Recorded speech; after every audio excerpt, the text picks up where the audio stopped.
And so we have also sort of learned that the octahedron has 12 sides. And 12 edges.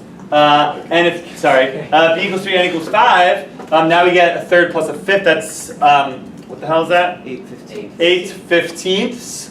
So 8, otherwise known as 16/30ths. So if I have 16/30ths on the left-hand side, I subtract a half, I'm left with 1/30th. And so what I get is epsilon equals 30. And this is the icosahedron. Icosahedron. And yeah, good. What, and if I try to go above that, in either direction, can I have b equals 3, n equals 6? I just can't, right? Yeah. And so, like, the b equals 3 sequence has ended now, because it just violates this formula. I mean, it's kind of neat, because you can do epsilon equals infinity, and that sort of is like the plane being tiled. That is kind of interesting. He says if you let n and b be, if you let b be 3 and n be 6, then you get a half equals 1 over epsilon plus a half. That would be 6 triangles meeting at a vertex. And so if you you end up with like an infinite number of edges or something like that. Okay. But, whew. All right, so then you just try the b equals 4, n equals 3 case. If b equals 4 and n equals 3, then you get the same sort of formula, right? 1/4 plus 1/3 equals 1 over epsilon plus a half. But then that also tells you that epsilon is 30. Well, what shape is that? 12. Wait, I messed up. I did something wrong? Epsilon. No. 12? Yeah. What shape is that if b is 4 and n is 3? Cube. It's the cube. And notice that now I cannot, keeping b as 4, I cannot make n any bigger, right? Because if b is 4 and n is 4, then I violate the left-hand side of this equation. And going back to what you said, if you let them both be 4, that's 4 squares meeting at a vertex. It can only be true if 1 over epsilon is like 0, which would happen as epsilon goes to infinity. That's the tiling. Okay, and then if I'm fixing b as 4, n can't be any bigger than 4, and it just starts to not work, right?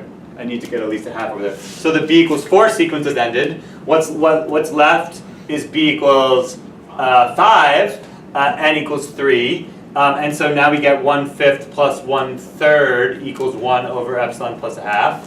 But then that's giving me epsilon equals 30 again. And this is the dodecahedron. And then you can't increase this anymore because if n is 4, say, a fifth plus a fourth is less than a half. And then if b equals 6, then you just see immediately that you can't do it because n has to be greater than or equal to 3. Alright, so do you notice how I just did 2 totally different proofs? Well, they're not totally different, but I did 2 different proofs. One, what's the difference between these two? Sort of like a little fascinating, actually. One's a geometry proof, the other's cognitive.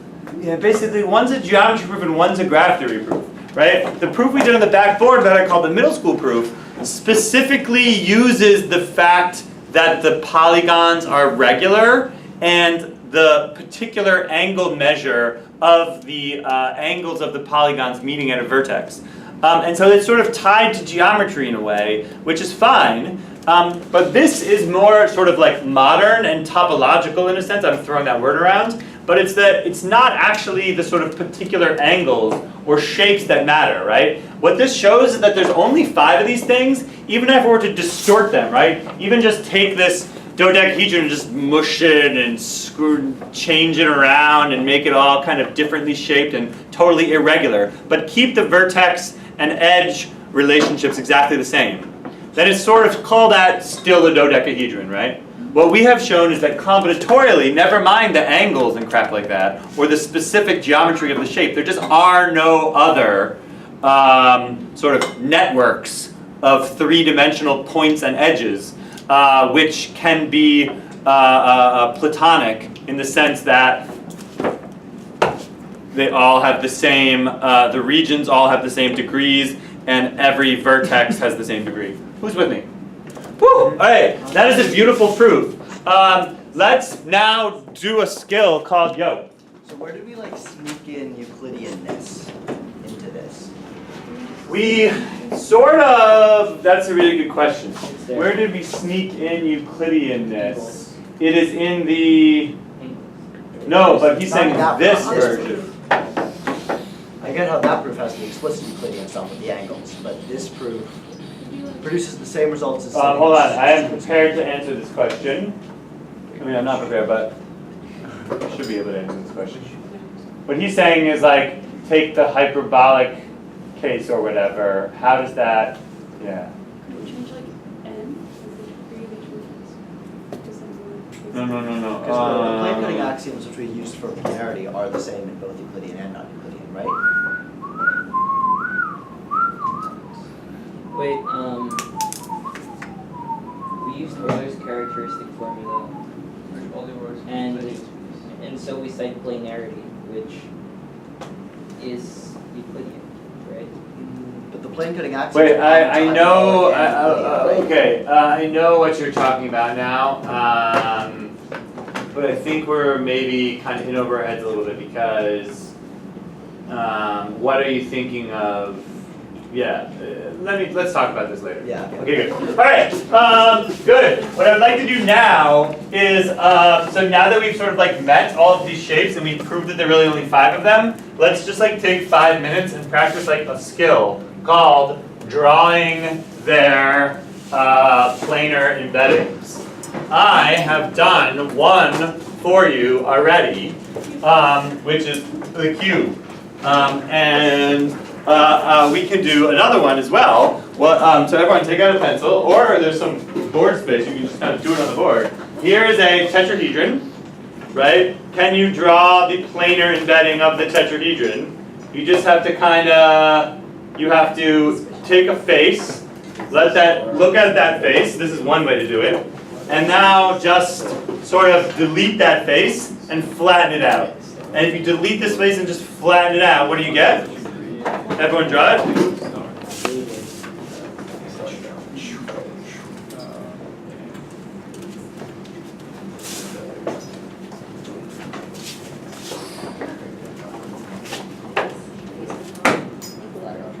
Chop. They're good. Chop. Chop. Yeah. Something like that, yeah? So this captures the tetrahedron, it's planar. The degree of every vertex is 3. There are 4 faces, and like, there we go, right? Yeah. All right, so it starts to get a little bit harder to do the octahedron. Go. It is much more helpful to have these guys. In fact, it was exactly 2 years ago, almost to the day, at which I was doing this lesson in discrete math, and I'll never forget, I had all these shapes out, these plastic shapes, which I inherited from some math teacher who retired like 20 years ago, and I dropped one of them and I broke it.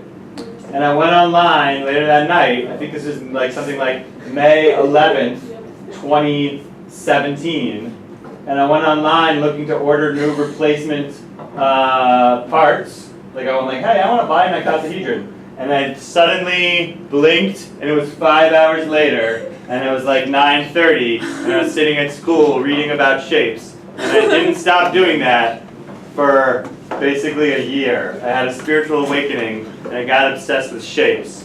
And for the entire last 6 weeks of the school year 2 years ago, I didn't do anything except spend 5 hours a day on the internet reading about shapes. I couldn't think about anything else. And eventually it wore off a little bit when I had a child, but it's still there. So here we go, octahedron. What can you do? It's like pretty hard, but it's more helpful if you're holding this and you're allowed to kind of like look at it. So if you take the face and you have the face pointing towards you and you just like remove the face and just lay it flat. So I'll pass this around. It's like see-through, so it's like more helpful. So go, draw yourself an octahedron. This is some combination of like graph theory, like art, spatial visualization. Like find a good place to like just look at one thing.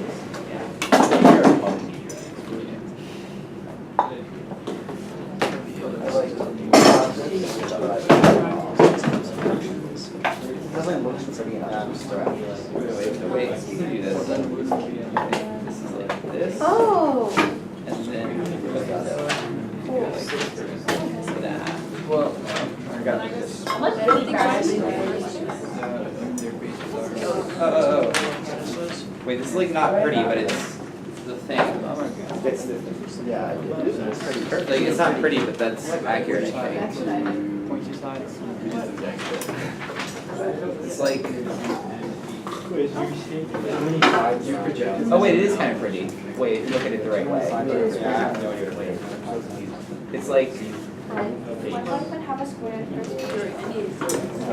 it almost looks like a bird base. I think like Is that a square? It's like a bird base with like sides.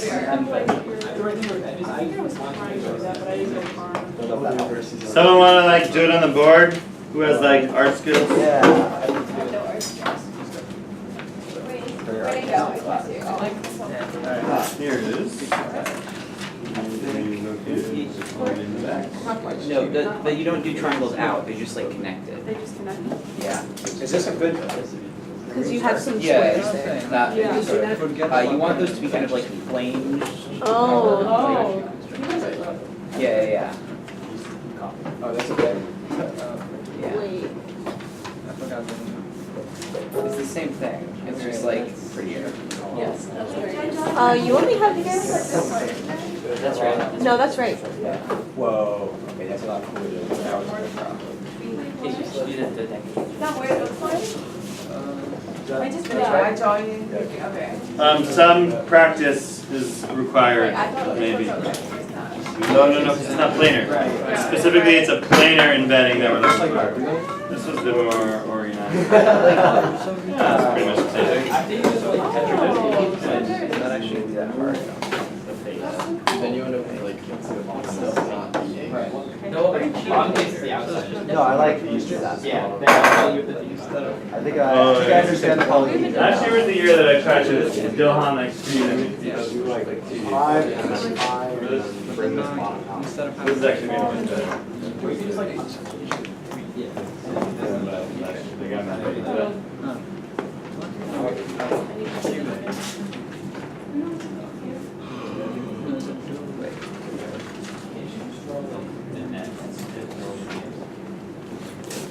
So yeah. It's supposed to be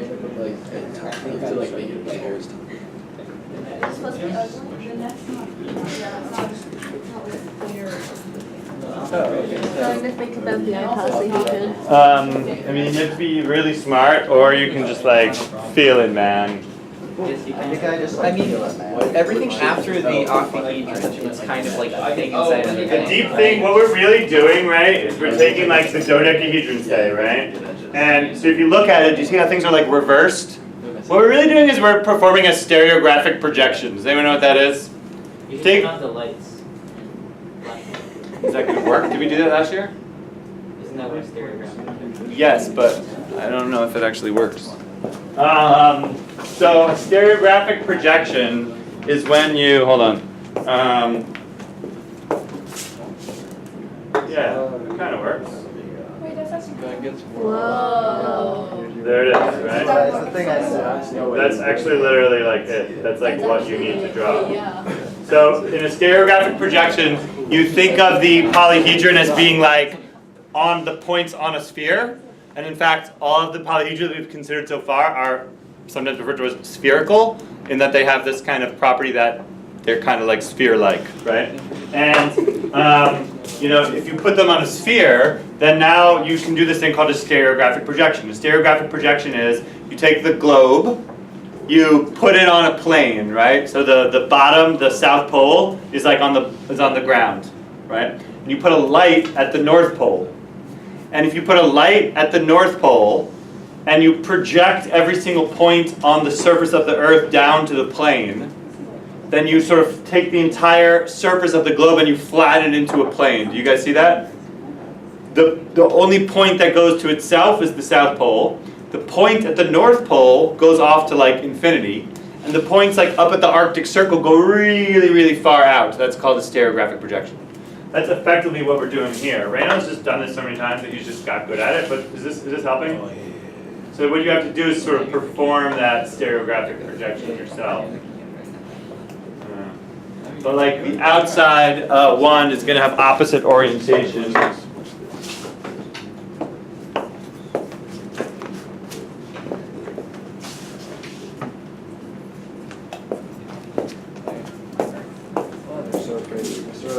why you got us touch the polyhedron now. Great. You're graduating just in time to, if only there were like a club at the school that you go to that you could have joined Yeah. 2 years ago. Geographic Projection. Wait. I start with that. That's how I think of it. You did pretty good. You did. Like that one's not correct. I'm not like the that. one that you said had 3 edges. He's like better at it than I am. But now I'm kind of cheating by looking at it. But yeah, it's like so, and every one. That one's wrong, isn't it? don't Like, know. I don't think it's those right. faces have 3 edges only. Yeah, It's they really should, they different. have, they need to Oh, be my like, bad, have my that bad. line that like. Good, I'm not good enough. Yeah, so you have, yeah, sure. So this is like to me, this is like the one on the bottom, right? And it's surrounded by 5 pentagons. So, but here I never know what to do exactly. But, Make but that straight up. yeah, like that or something, right? Yeah. My bad, hold on. There's a mistake, yeah. Yeah. No, you have to be a triangle. And No, I then, don't, I Oh, you got it? and then, each of those has like a, yeah, I guess it's like that, right? No.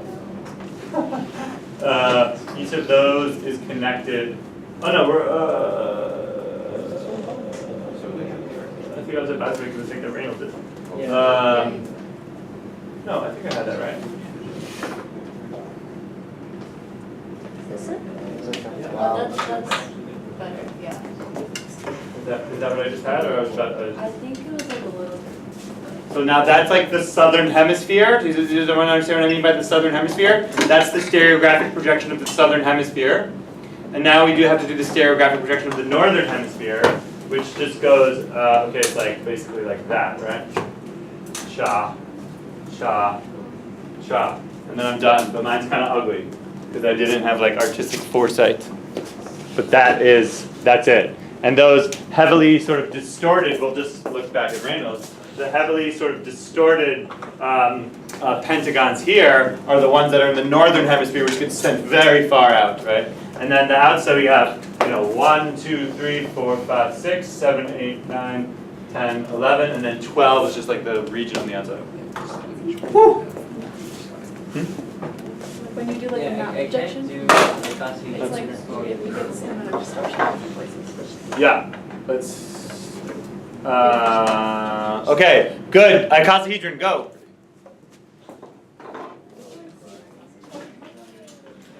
Here, I just finished mine. I can't do this without. Oh, did you? What's the idea of it?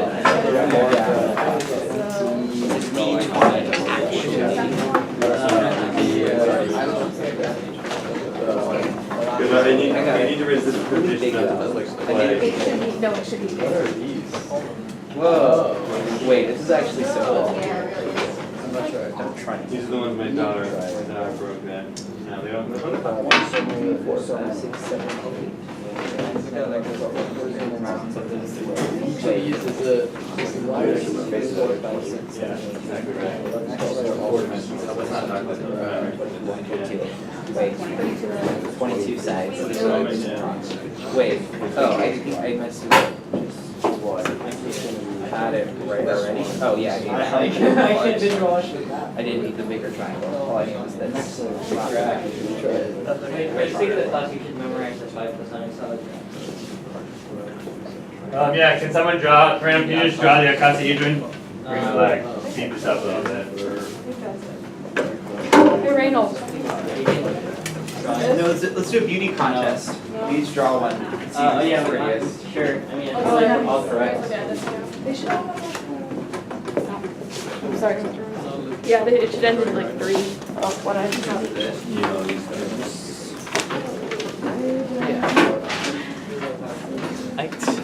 So that's 6.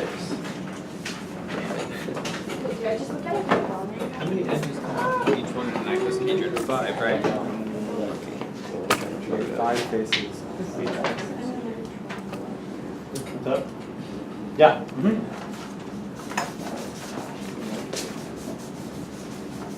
Oh, I see how this works.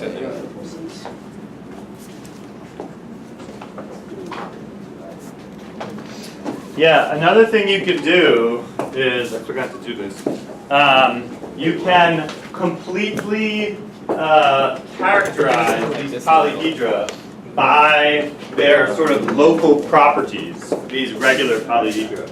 So, I'll just write this back up again. I'm not sure. I need to look at one.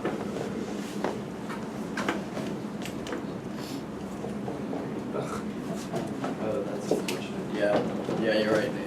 Oh, I am? That's an unexpected surprise. Mine's a little screwy.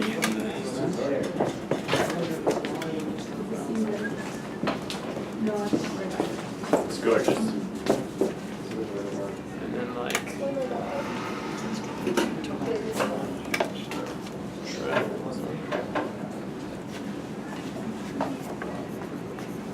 Yeah, me and Ben had the same. Wait. Oh wait, Ben's looks nicer. Wait, although, hold on. Yeah, they are the same. They're just. What No, happened? wait, I'm going to the edges, not the points. Oh, these are still 3 points. That's fine. So wait, back up here for some math for a second. Let's just do this. This might be the same notation, or it might even be. I think it's the same notation. I hope I'm not changing it once again. You're an R. Oh, great. Which way? Which set? Oh, well, R, F, whatever. Who cares? So, speaking now back to the polyhedra for a moment. If V is the number of vertices, F is the number of faces, epsilon is the number of edges, B is the number of edges per face, which is just another way of saying the number of sides of the polygon, and N is the degree of each vertex. The octahedron, what's sort of so nice about these regular polyhedra is that they can be completely characterized by what's happening locally at a vertex. And in fact, there's even like a whole notation for this. If you want to explain the octahedron to somebody, you can just tell them, dude, it's just 4 triangles meeting at every vertex, right? And I claim that just knowing that there are 4 triangles meeting at every vertex and that it's regular, I can find all of the other properties. Let's do it. Watch this. So here we go. Essentially, what you've been told is that B is 3 and N is 4, right?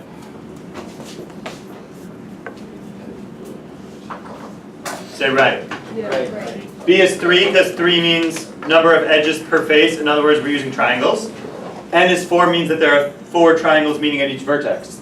Well, we can now use the fact, we can now use Euler to say that, to get the number of edges. Or rather, I suppose what we use is that sort of other formula that I erased, right, is really the one. That 1 over B plus 1 over N is 1 over epsilon plus a half. This was the direct result of Euler. And so if B is 3 and N is 4, then what can we conclude about the number of edges from using this? Well, a third plus a fourth is 1 over epsilon plus a half, so it's just like 12, yeah? Agreed? Agreed. Okay, but now there's a sort of a continuation of the argument because, we're going to erase that word, because now we can say, all right, well, so I know B, I know N, I know epsilon, but there are also relationships among the faces, and so you do a sort of kind of handshake type thing. In fact, it's basically exactly that, right? If I have F faces, and I have B edges per face, then in general, if I multiply the number of faces by the number of edges per face, what do we get? 2 epsilon, the number of edges. And so, is everyone cool with that? Number of faces times number of edges per face. Okay, and I already know that epsilon is 12 and B is 3. So this gives me 3F equals 24. And from this, I have now sort of proven that there are 8 faces of an octahedron. Does everyone kind of understand? I derived the fact that an octahedron has 8 faces purely from this handshake-like fact of the relationship between the number of faces, the number of edges per face, and the fact that I've double counted the number of edges. and from this, which was the direct result of Euler. Cool? I guess this kind of went into this, but anyway. And then we can do the same thing to get the number of vertices. Because, let's see, if I have the number of vertices times the number of, times the degree of each vertex, well now what I'm doing is I'm taking every vertex and I'm asking how many edges are at that vertex. Well, that is actually like the original handshake, right? That gives me also 2 epsilon. And so what was the one thing I didn't know was the number of vertices, right? And so what I get now is, what do I get? N is 4, so I get 4v equals 24, which tells me that v is 6. In other words, I have deduced global properties of the polyhedra based on their local properties. Follow? Let's do one more really fast. Let's do the icosahedron. Go. I will give you its local properties only. What are the local properties of the icosahedron?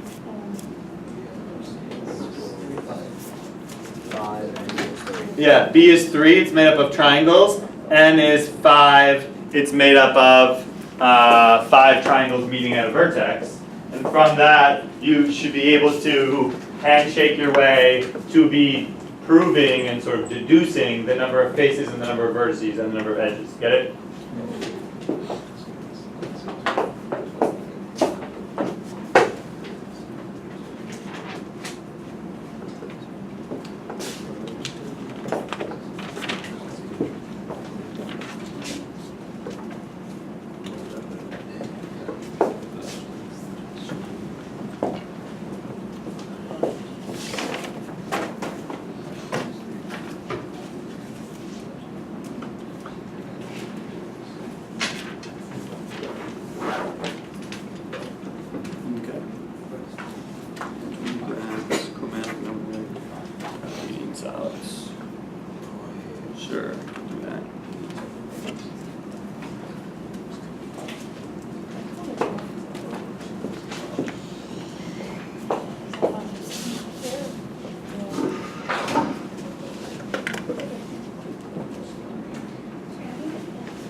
So, what'd you get? Did it work?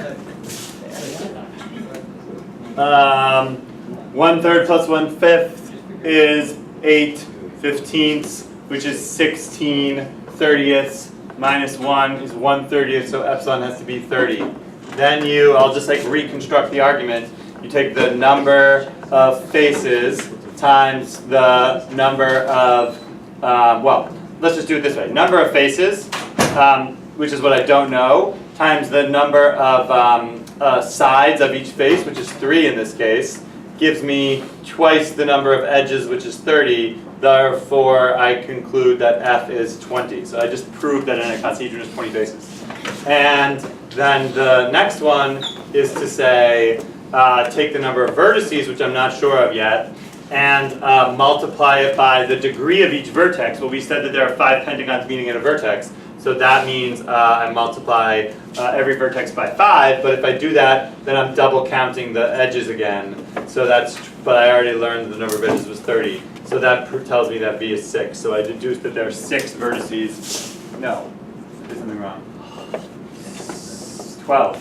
That tells me that there are 12 vertices in a icosahedron. Okay, good. That was like our extremely limited exposure to polyhedra. I don't know, we might do a little bit more. Hopefully we will. But let's like pivot to like sort of the last big topic, which is coloring graphs.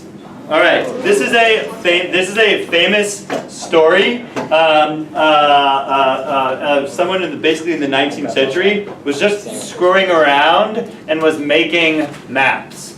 And if you have ever looked at a map of, say, the United States, you'll notice that the states are colored with different colors. And that's because if you would like to visually distinguish adjacent regions on a map, then you would like them to be different colors. And so, okay, so now this person posed this problem of how many colors is required to color all of the regions of a map. Well, just like imagine you have a map, right? Well, okay, what happened was people noticed that only 4 colors are required. And this can just be done. Should we just like do it right now? Can I get that green? There are many